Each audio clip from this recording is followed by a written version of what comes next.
Am I the a-hole for telling my stepmom she doesn't get to be so judgmental of my husband when she did way worse than him?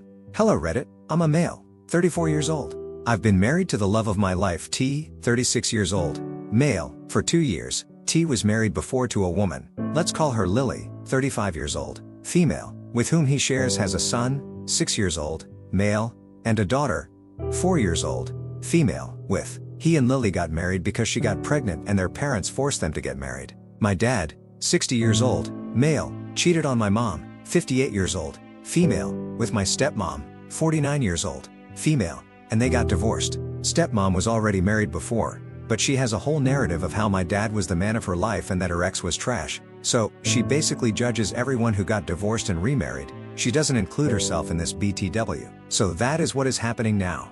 When I announced that I and T was getting married, she suggested that her nephew, 8 years old, male, and her niece, 6 years old, female, be the ring bearer and flower girl. She didn't know my husband was married before. I told her that those places were already being occupied with my husband's kids, and she went ballistic, saying that I was crazy for marrying a guy in the first place and now that dirty race would be in the family. She continued to yell and ended up with her slapping me.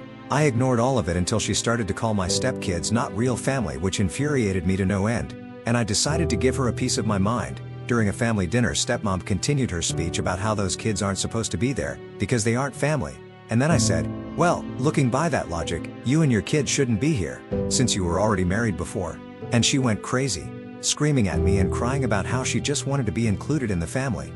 The next day, my father called and started to berate me for making stepmom cry, and that I owe her apology, and I asked if she was going to apologize to my stepkids, and he said that I was the wrong one here, but I said I wouldn't. Many of my aunts and uncles are saying that I should apologize to her and to not make her sad since she already feels unwelcome since me and my sister didn't accept her as our mother, and now I'm doubting my decision. So Reddit, am I in the wrong here?